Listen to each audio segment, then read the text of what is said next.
Assalamualaikum warahmatullahi wabarakatuh. Rahayu, Sagung Dumadi. Kembali lagi di channel Babat Nusantara.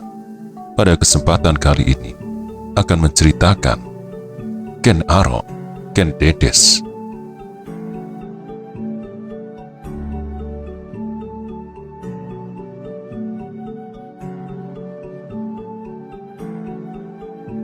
Bagian ke-22.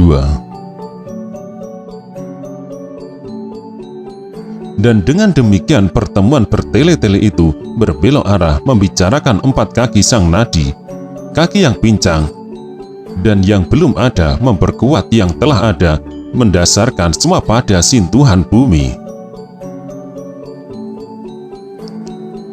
Menjelang penutupan telah dilahirkan janji bahwa peristiwa Dedes tidak akan terjadi lagi, bahwa itu adalah pengkhianatan terakhir atas kehormatan kaum Brahmana. Untuk itu kaum Brahmana mengakui kemestian untuk bertangan satria, dan bahwa satria itu pun harus diperlengkapi dengan segala syarat kesatriaan. Semua untuk membangunkan kaki perkasa Nandi, dan dengan demikian ia bisa jadi kendaraan Hyang Mahadewa Siwa di tengah-tengah cakrawatinya. Empu Parwa, Brahmana yang sedang menanggung aniaya itu, dianggap tepat untuk memimpin upacara penutupan dan pengucapan janji di dalam Candi Agastya.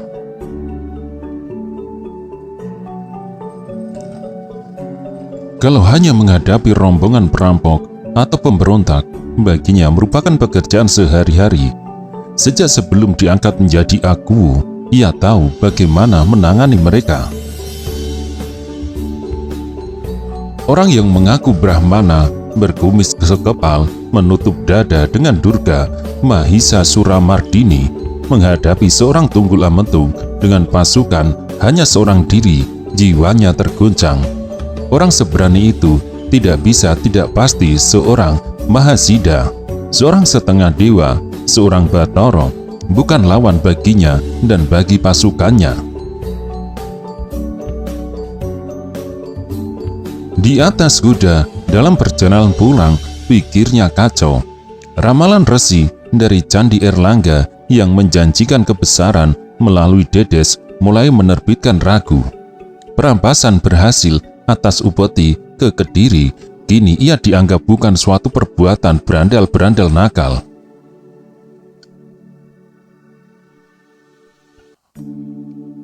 Pembawa-pembawa upeti yang tak kunjung pulang pun bukan suatu kenakalan gerombolan perampok. Ia melihat adanya bangunan raksasa yang sedang dihadapkan padanya sebagai Aku dan sebagai pribadi. Keterangan Arya Atya yang membangkitkan kecurigaan, keterangan sisipan dari Belangkaka semakin mencurigakan. Orang-orang terpelajar yang tahu segala-galanya, pikirnya, tapi tak punya pengetahuan bagaimana menyembunyikan kerakusan sendiri. Ia dapat menduga Belangkaka mencurigai kesetiaannya pada Hyang Wisnu pada Kediri. Mata-mata melaporkan pandita negeri itu telah mengirimkan utusan ke Kediri. Ia tak boleh was-was lagi. Dengan satu pasukan kuda, ia berangkat juga ke Kediri untuk melumpuhkan utusan Belangkaka. Semua yang bersangkut paut dengan manusia begini, baginya adalah latihan jasmani dan ketangkasan. Tetapi manusia Batara yang mengaku Brahmana dari utara sungguh-sungguh bukan tandingannya. Jelas dia bukan anak wayang Belangkaka atau Arya Atya. Dia lebih besar dari dua mereka sekaligus. Pasukan kuda itu berbaju tanpa mengindahkan aturan lagi, seakan tidak ada Tunggul Ametung di antara mereka. Karunia dijanjikan untuk mereka yang paling pertama dapat menangkap utusan Belangkaka. Tunggul Ametung sendiri ikut dalam perlombaannya sendiri seperti biasa. Orang tak mengindahkan lagi miring tegaknya umbul-umbul pakuwuhan. Barang siapa tertinggal, dia jauh lebih tertinggal, dibutakan oleh tabir debu. Kuda-kuda pegunungan itu mendaki dan menuruni bukit tanpa lelah, tanpa gentar, dan lebih kencang lagi di dataran. Hutan, jurang, selokan, dan anak-anak sungai dilalui tanpa perhatian.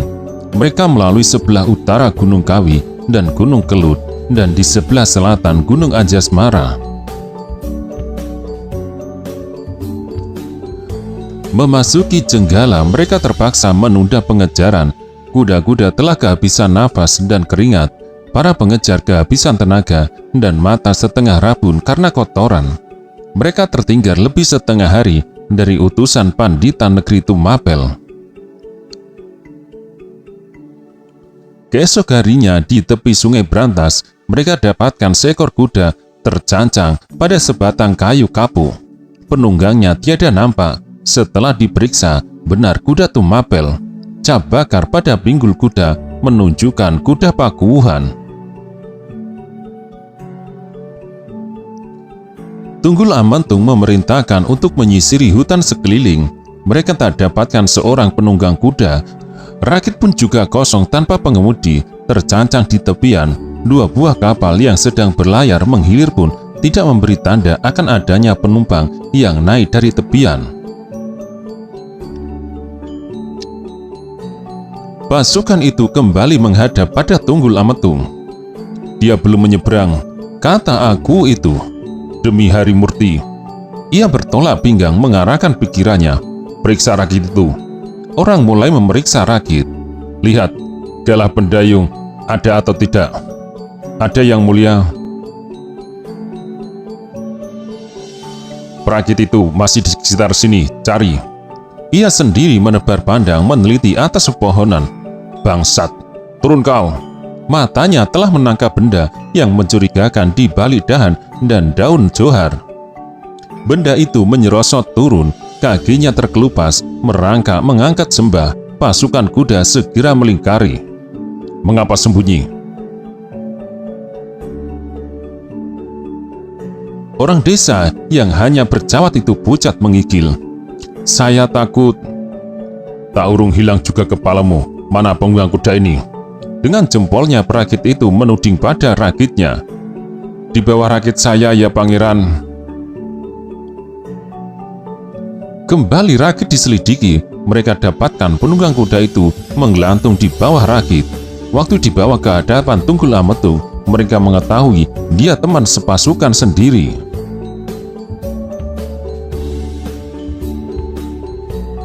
Tunggul Ametung menarik pedangnya. Siapa suruh kau? Yang suci, keluarkan surat yang kau bawa. Surat itu benar kepada yang tersuci di Kediri, mewartakan bahwa Tunggul Ametung Tumapel sudah mulai takut pada bayangan Hyang Durga. Suatu pertanda wewenangnya atas Tumapel mulai harus diragukan. Tunggul Ametung ingin menyemburkan umpatan pada Belangkaka. Ia tak berani. Ia teliti wajah mereka seorang demi seorang. Siapa yang bakal paling berbahaya terhadap dirinya, semua menghindari tatapannya. Siapa hendak ikuti jejak pengkhianat ini? Tanyanya. Jangan hinakan saya sebagai pengkhianat. Tangkapan itu membela diri. Saya hanya diperintahkan membawa surat ini. Selamat sampai ke Kediri. Mengapa lari dari kami? Dari kejauhan nampak barisan tidak teratur. Saya sangka bukan pasukan Tumapel. Kau orang Kediri, bukan Tumapel. Di mana kau dilahirkan? Jenggala, Yang Mulia. Menyerahkan kuda Tumapel pada ketidaktentuan. Selamatkan diri sendiri di bawah rakit. Tugas saya menyelamatkan surat, bukan kuda, Yang Mulia. Dengan kuda pasukan itu menyeberangi Brantas, meninggalkan 2 bangkai di pinggir kali. Sampai di seberang mereka berjalan teratur dengan seorang peseru jauh di depan, mewartakan akan lewatnya Yang Mulia Akuwu Tumapel Tunggul Ametung. Mereka memasuki Kediri. Di tengah perjalanan ke pusat kerajaan, seorang prajurit Tumapel berkuda menghindari papasan, membalikan kudanya di kejauhan dan melarikan diri. Tunggul Ametung melihat adegan itu dan ia tak berani menjatuhkan perintah untuk mengejar. Ia pura-pura tidak tahu. Pasukan pengawal pengiring itu mengerti adanya persekutuan Kediri terhadap Tunggul Ametung, persekutuan yang didalangi oleh Yang Suci Belangkangka. Tunggul Ametung sudah tahu akan adanya persekutuan ini. Hasil pendulangan Kali Kanta tak pernah dapat disembunyikan dari Kediri. Ia terpaksa menambahi jumlah budak baru dan Kediri menaikkan jatah upeti. Telik Sandi telah disebarkannya untuk menyelidiki kesetiaan Silpa Sastrawan Tumapel Gusti Putra dan mereka tidak mendapatkan petunjuk. Sekiranya ada pun, ia takkan berani mengganggunya, ia membutuhkan tenaganya. Mendirikan sebuah candi Wisnu yang megah untuk kehidupannya setelah pembebasan dari samsara, ia sengaja menyembunyikan perintahnya dan para pandita takut tidak mendapatkan restu mereka. Sebagai orang berasal Sudra yang hendak mencandikan diri, tetapi Gusti Putra juga seorang Sudra telah membenarkan maksudnya. Yang ia tidak mengerti apa maksud Belangkangka memata-matainya. Dari hasil Kali Kanta, ia sendiri mendapat pembagian yang tidak sedikit. Ia tidak mendirikan istana di Tumapel, kemana saja puluhan ribu sangga emas yang telah diterimanya. Dan sekarang hendak dipergunakannya Hyang Durga Mahisa Suramardini sebagai jerat pada lehernya. Bukankah Yang Suci merupakan sekutunya untuk menimbulkan kembali perbudakan? Bukankah mereka berdua tetap tidak mempersembahkan jumlah budak yang sesungguhnya ke Kediri? Bukankah Belangkangka membuat jerat pada lehernya sendiri juga?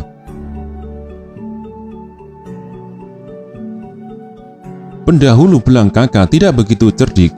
Kediri telah mengirimkan padanya untuk memimpinnya di bidang keagamaan. Karena dia dianggap terlalu dungu, tidak berilmu, ia kebaskan tanaman Kediri itu dalam suatu kecelakaan. Tapi Belangkangka membenarkan semua tingkahnya menjadi sekutunya yang terpercaya. Maka dia tidak terbebaskan dalam kecelakaan. Pasukan kuda dengan Aku Tumapel di depan itu langsung menuju ke istana Ratu Angabaya Kediri untuk memohon izin menghadap Sri Baginda Kertajaya. Dengan izin itu ia menghadap juga yang tersuci Empu Tanagung. Kebetulan hadir mendampingi Sri Baginda. Dan ia sendiri telah bersiap-siap menerima murka. Larinya prajurit kuda Tumapel waktu terpapasi menjadi petunjuk baginya. Belangkangka telah mengirimkan 2 orang utusan dengan persembahan yang sama. Kau Tunggul Ametung, setiap kali menghadap, setiap kali semakin banyak yang tak kau persembahkan. Ia tunduk mengawasi kaki Sri Baginda yang telah lebih setengah abad pernah melangkahi bumi, lebih 30 tahun duduk di singgasana dalam segala kemewahan dan kebesaran. Malahan perkawinanmu dengan Dedes pun tidak kau persembahkan. Barangkali mertuamu kau agungkan lebih daripada yang tersuci. Mungkin telah kau panggil pematungmu untuk membangunkan arcanya dari emas utuh. Ampun Duli Sri Baginda, bila ada persembahan dari orang yang begitu bunyinya, itu tiadalah benar. Inilah saya Sri Baginda datang menghadap sendiri. Atau karena pengaruh Empu Parwa, mertuamu itu, kau mulai kecut melihat gambaran duduk Hyang Durga? Ampun Sri Baginda, adapun mertua saya, Empu Parwa, belum pernah saya temui dalam hidup saya sampai sekarang. Ataukah persembahan menteri dalam itu keliru? Upeti Pertanian Tumapel belum juga datang sampai sekarang. Ampun Sri Baginda, pesuruh telah merampasnya di hutan Sanggarana. Kami lihat kumismu masih utuh pada mukamu. Teta Kertajaya, kau anak sudra tanpa harga, tak mengerti bagaimana berterima kasih pada Kediri yang mengangkatmu begitu tinggi, sejajar dengan para narapraja dan para pangeran.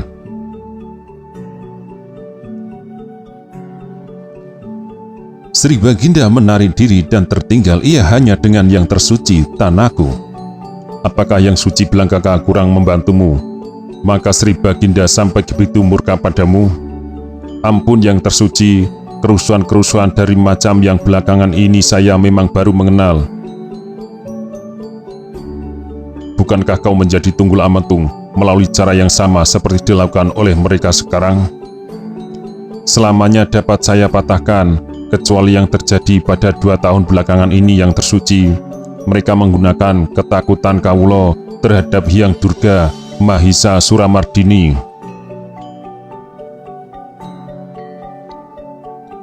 Juga kau sendiri takut apa nasihat yang suci? Hendak dipanggilnya Dang Hyang Logawi. Dia betul, mengapa kau halangi? Tiada saya menghalangi, saya langsung menghadap sekarang.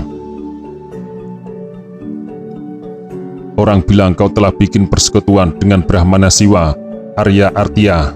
Orang bilang kau telah lakukan nasihatnya, mengawini Dedes dan mendukannya di sampingmu, di puncak kekuasaan Tumapel.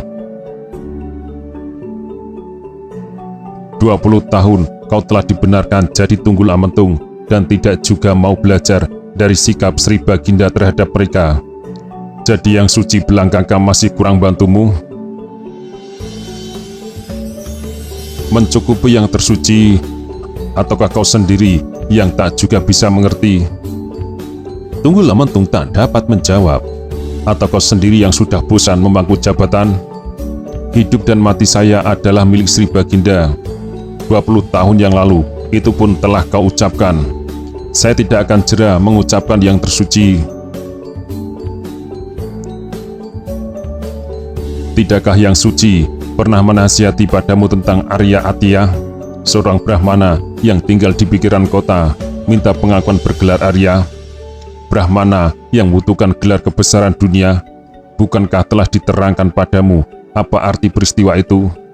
Bila ada kesempatan, dia akan muncul sebagai satria, melemparkan jubah Brahmananya. Kaulah yang telah melaksanakan nasihatnya, mengawini anak Brahmana Empu Parwa. Kau tidak meminta nasihat dari yang suci, malah belangkangkah kau paksa mengawinkan kalian. Pada waktu itu terbayang oleh Tunggul Ametung, penjaga Candi Sri Erlangga. Ramalannya menjanjikan kebesaran karena perkawinannya dengan Dedes.